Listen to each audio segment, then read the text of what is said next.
지난 5일이었죠. 중국의 신용등급 전망 강등을 주제로 얘기 나눈 바 있는데요. 자, 무디스의 조치 이후에 무디스 직원들, 특히 중국 쪽 직원들이 테러 위협을 당하면서 내년 유망 투자 대상으로 중국과 홍콩에서 자금을 빼야 된다. 이런 조치들도 나오고 있다고 합니다. 자, 이에 따라 중국과 홍콩을 떠나는 자금들이 있고요. 과연 어느 국가로 갈 것이냐 관심이 몰리고 있는데요. 해당 자금 흐름에 따라 각국의 증시 명암이 갈릴 수 있을 만큼 오늘은 이 문제를 주제로 얘기 나눠보겠습니다. 도움 말씀에 한국경제신문의 한상춘 논설위원 나와 계십니다. 안녕하십니까? 네, 안녕하십니까? 자, 먼저 미국 증시 얘기부터 해보겠습니다.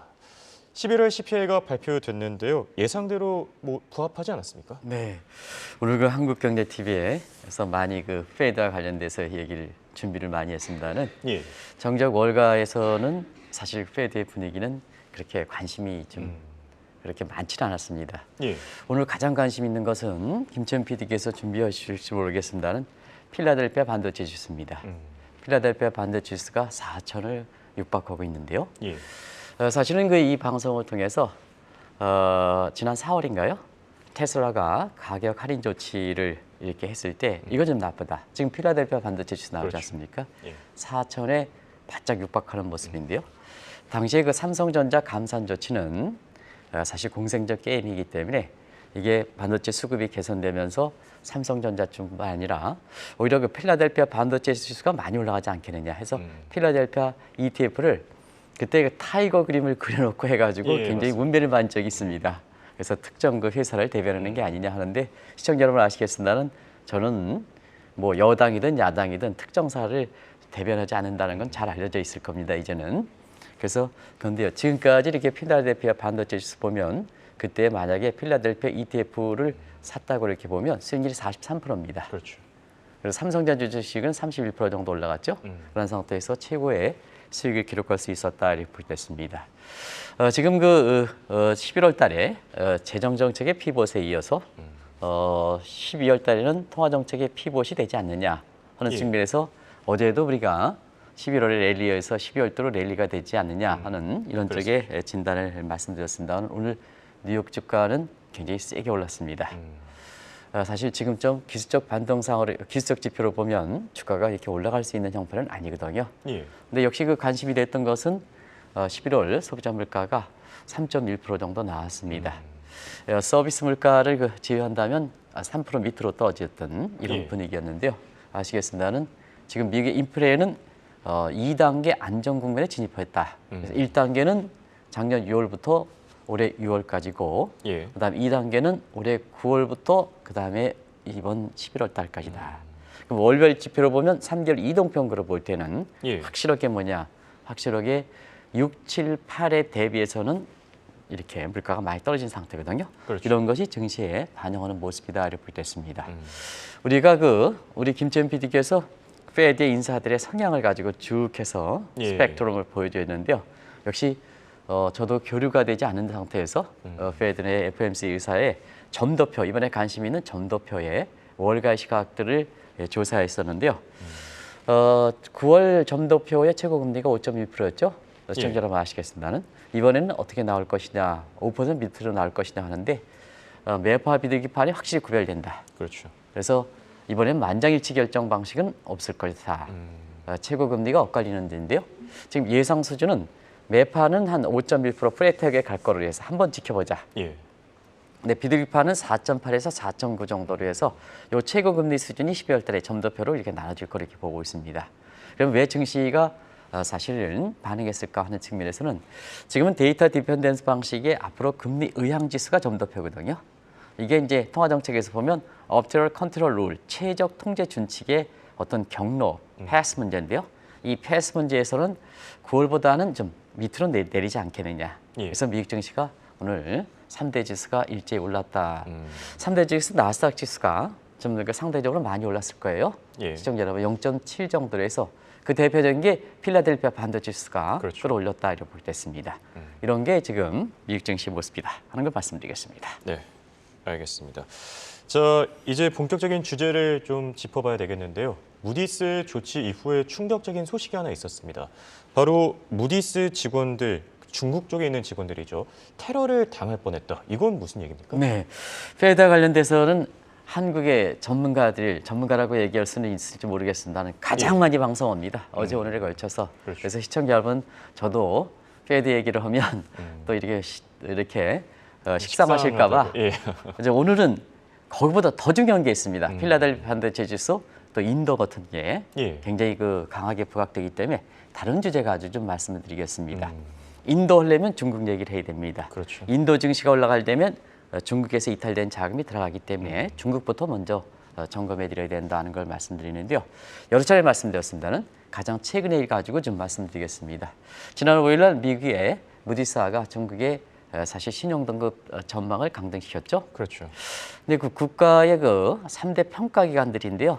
이런 사태가 발생했습니다. 저도 국제금융시장 30년 경험사는 이런 일은 처음 있는 것 같습니다. 예. 무디스의 상하이 주재원에 대해서 예. 사실 테러 위협이 됐거든요. 그렇죠. 그래서 보니까 무디스 입장에서도 상하이 주재원에 대해서 밖으로 나가지 마라.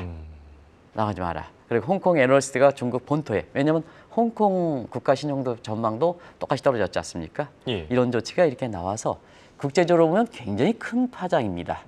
이게 어떻게 보면 조그만 뉴스일지 모르지만 굉장히 큰 파장이거든요. 그렇죠. 근데 사실 이런 조치는 굉장히 파장을 일으키는 것은 이전에도 조치가 나왔습니다.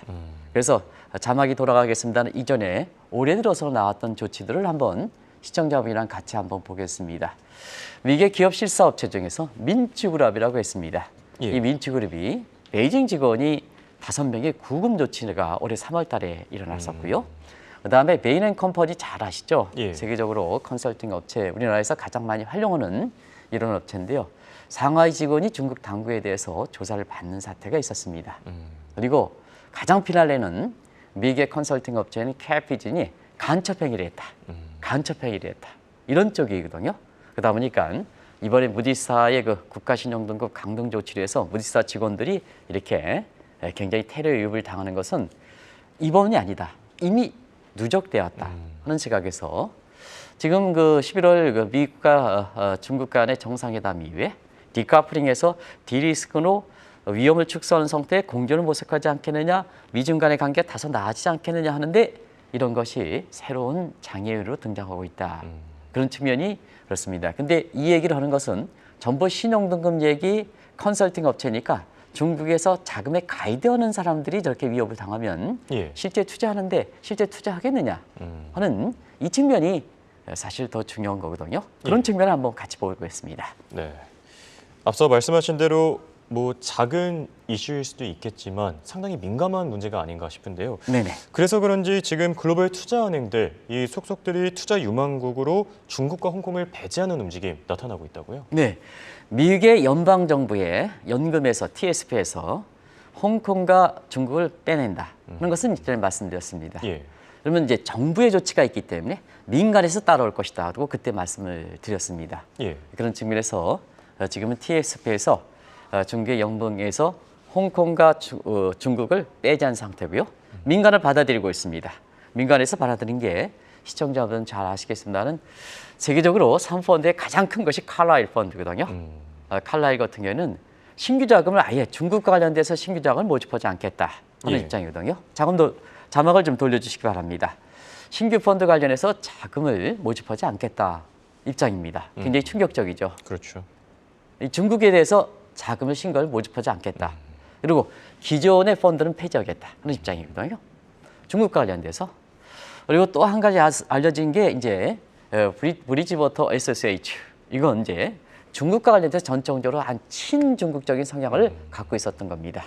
그런데 이번 주 들어서 보유한 중국 주식을 전부 처분에 나서고 있습니다. 예. 그리고 사실 좀 홍콩 중국보다도 더 이렇게 강하게 추천하는 것이 결과적으로 홍콩이거든요. 홍콩. 그래서 홍콩에선 중국보다 빼는 속도가 더 빠르다 하는 것이 최근의 모습이다 하는 걸 말씀드리겠습니다.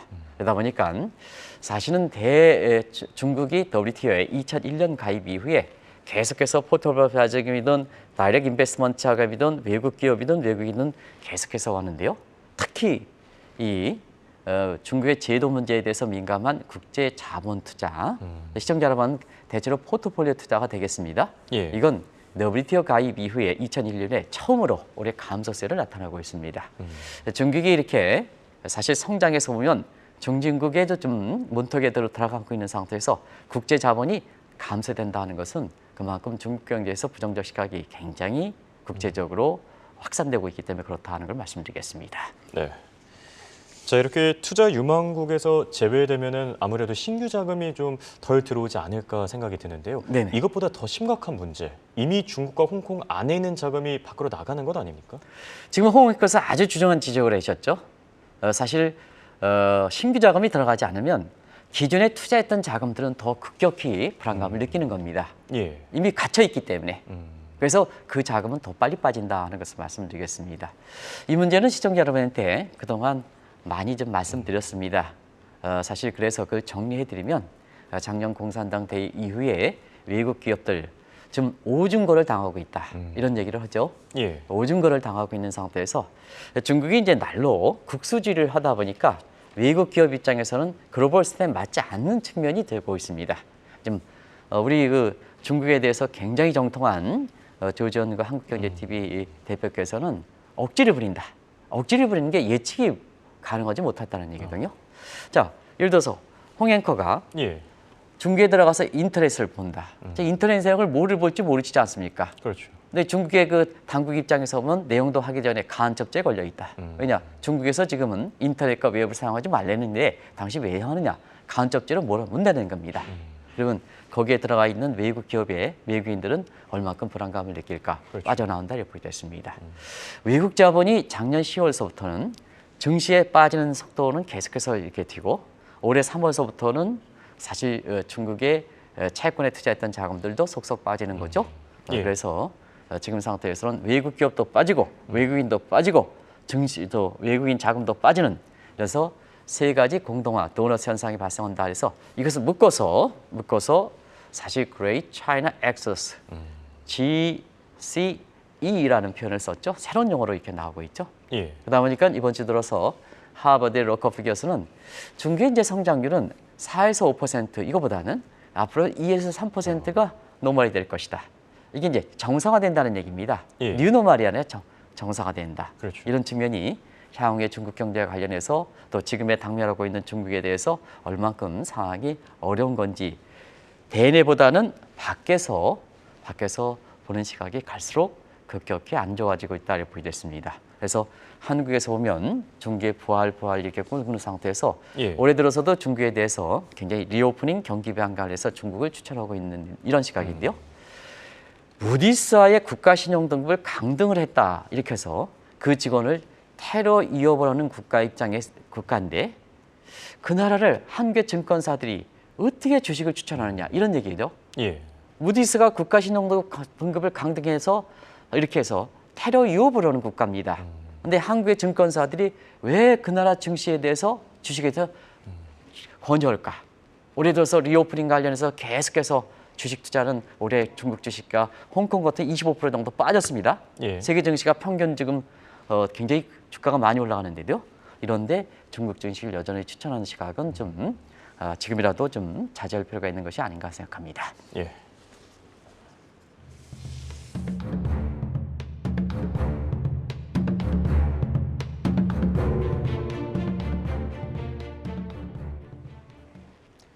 올해 세계 경제의 특징을 꼽으라면은 중국 경제를 과연 얼마나 대체할 수 있을 것이냐.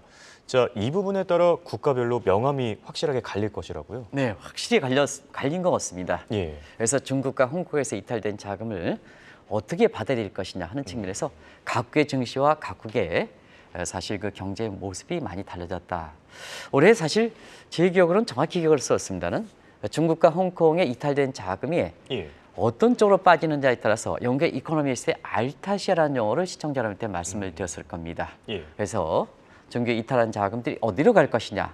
그럼 아시아 지역에선 대체 지역을 찾아야 되는데요. 아시아의 대체적인 측면에서 영국의 이코노미스트는 엘터너티브, AL에 아시아 이렇게 해서 알타시아라는 표현을 썼습니다. 그때 당시만 하더라도 이게 공감대가 형성되지 않았습니다는 지금 8개월이 지난 시점에서 알타시아는 올해 세계경제 10대 뉴스를 꼽을 때 굉장히 몇 번째 안으로 꼽을 정도로 정착되고 있다고 보겠습니다. 예. 그래서 시청자 여러분 아시겠습니다. 중국과 홍콩에 대처하는 국가로서 LTSR에서 보면 자 일단은 아시아 지역에서 일본, 대만, 인도, 한국이 이제 기술력을 갖고 있죠. 그런 상태에서 말레이시아, 인도네시아 이런 건 자원을 갖고 있죠. 예. 그리고 홍콩 같은 경우에는 금융과 물리의 중개지죠. 중개지죠. 그리고 뱅글라데시라든가 이런 국가 입장에서는 뭐냐 인력을 갖고 있다. 중국이 갖고 있는 전부 모두를 갖고 있다 하는 측면에서 단일 국가로서는 이렇게 중국 대처할 수 없지만 예. 지금은 저도 동맹국 간에 서로 네트워크 관계거든요. 여기서 시청자 여러분 아시겠습니다는 이 FTA라든가 WTO처럼 국회 비준이 필요한 컨트리 투 컨트리, 네이션 투 네이션이 아니라 지금은 일전에도 말씀드렸습니다는 자 트레이드 인베스트먼트 프로모션 파트너십, 이코노믹 파트너십 동맹과 관계거든요. 그렇죠. 네트워크 관계를 중시하기 때문에 이러한 아시아 국가의 전체적인 기술력과 자원과 금융과 물류에 그다음에 인건비에 이렇게 보면 중국을 충분히 대처할 수 있기 때문에 여기서 중국에서 빠지는 속도가 강하다. 어떤 분 같은 경우에는 중개 전문가에서 상하이 지수를 뭐 이렇게 어쩌고 이렇게 한 이런 사람 입장에서는 중국을 대처할 수 있는 국가가 있느냐? 예. 그거는 옛날 얘기고 지금은 프로모션 파트너십 관계 이런 프레임워크 파트너십 관계 이런 식으로 할 때는 충분히 중국을 이렇게 해서 중국의 자금이 빠져나가고 기업이 빠져나가면 대처할 수 있는 국가가 있다 이렇게 보이됐습니다. 그런 상태에서 올해 알테아시아 국가들이 중국의 이탈, 홍콩의 이탈과 함께 부각된 것도 세계 경제에서 큰 건데요. 역시 알테아시아 국가 중에선 단일 국가로서는 인도가 가장 상징 국가가 되는 거죠. 예. 그래서 지금은 내년도에는 글로벌 노스에서 글로벌 사우스가 굉장히 번영할 거로 이렇게 보이는데요. 글로벌 사우스 중에서도 인도가 부각될 것이다 하는 것은 일전에도 한번 지적해드렸습니다. 9월달인가 지적해드렸습니다. 예. 이게 인도다 이렇게 보이됐습니다. 맞습니다. 실제로 인도의 성장률 증시할 것 없이 정말 뜨거운 상태인데요. 홍콩과 중국과 한번 비교해 주시죠. 네, 뜨겁죠. 올해 이제 인도의 3분기 성장률이 나왔죠. 인도의 3분기 성장률이 7.5%, 7.6% 정도 나와서 예. 2분기에 인도의 성장률이 7.8% 정도 나왔거든요. 7%대 유지하고 있습니다. 그래서 3분기 기준으로 보면 전 세계에서 압도적인 최고 수준이다. 그럼 중국 대비해서 보겠습니다. 예. 중국이 2분기에는 4% 초반, 3분기에는 4.9% 정도에서 이 통계 조작 문제가 나오긴 해요. 왜냐하면 증시에 반영을 못하기 때문에 물가도 그렇죠. 반영하지 못하죠. 물가가 계속해서 떨어지고 있으니까. 그래서 4.9%의 3분기 성장은 통계 조작이다. 이런 얘기인데요. 4.9%는 나오더라도 중국의 3분기 성장률이 7.6%거든요. 압도적이다 이렇게 됐습니다. 그런 과정에서 올해 인도의 성장률은 중국 대비해서 200까지는 안 나오더라도 200 가깝게 나오지 않느냐. 내년에는 중국 경제 어려워진다. OECD라든가 IMF는 중국 경제 성장률을 올해보다는 더 낮춰잡고 있거든요. 예. 그런 상태에서 3배까지 가는 거지 않느냐. 그런 측면에서 처음으로 말씀드리겠습니다. 인도 중심의 세계 증시를 파악스 인디아라는 표현을 쓰는데요. 예. 중국 중심의 표현을 파악스 시니카라고 하지 않습니까? 그렇죠. 근데 중국 중심의 지수는 지금 미국과의 관계에서 30년 격차가 더 벌어졌다. 인도는 미국과 파트너십 관계다. 그런 측면이 있어요. 커사이온까지 보면 인도의 세력은 이미 올해는 식민지 국가였던 영국을 제쳤지 않습니까? 그렇죠. 영국을 제쳤지 않습니까? 그래서 새롭게 팍스 인디아나라는 이런 용어가 나온다 하는 것을 말씀드리겠습니다. 그리고 이달 들어서 이런 것을 반영해서 시가총액이 아시겠습니다는 4조 달러가 이렇게 예. 돌파했습니다. 이달 6일인가요? 그래서 5위인 프랑스를 제치고 5위로 등극한 상태거든요. 지금 상태에서 홍콩을 제치느냐 문제인데 올해 들어서 홍콩을 좀 제치긴 어렵지만 내년 들어서 홍콩을 분명히 제칠 것이다 이렇게 이제 보고 있는데요. 아시겠습니다는 좀 길게 펀드라든가 이런 것을 길게 좀 보겠습니다.